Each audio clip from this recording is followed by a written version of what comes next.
पूर्वतन मंत्री नव दास हत्या घटनार खोलताड़ करुच्ची क्राइमब्रांच टीम। दीर्घ 5 दिन हम खोलताड़ जारी रखी Jharsuguda crime branch team. Crime branch team गत 5 दिन हम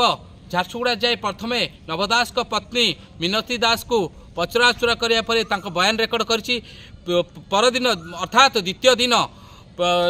जिला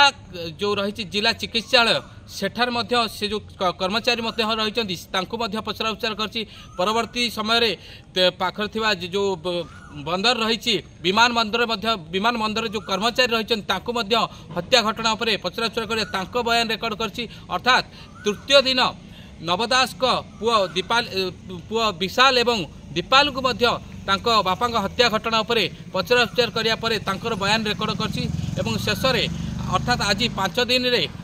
पाखापाखि 14 ରୁ 15 जनकर बयान रेकर्ड करने सहित भुवनेश्वर फेरी आसी क्राइमब्रांच एक टीम एवं द्वितीय दिन में जो जिला चिकित्सालय एवं विमान बंदर रे जो कर्मचारी रही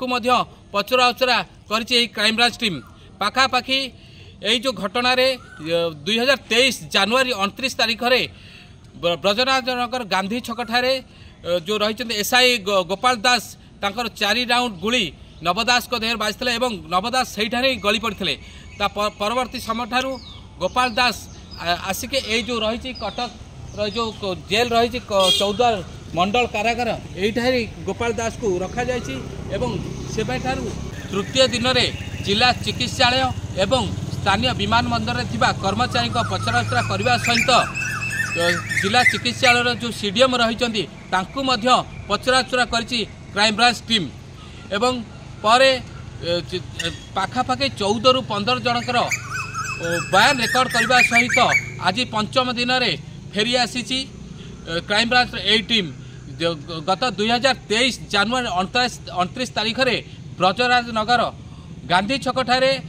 एसआई गोपाल दास को द्वारा 4 राउंड गुली रे टली पड़ते जो पूर्वतन मंत्री नव दास सेबेठारू गोपाल दास रही कटकर जो चौद्वार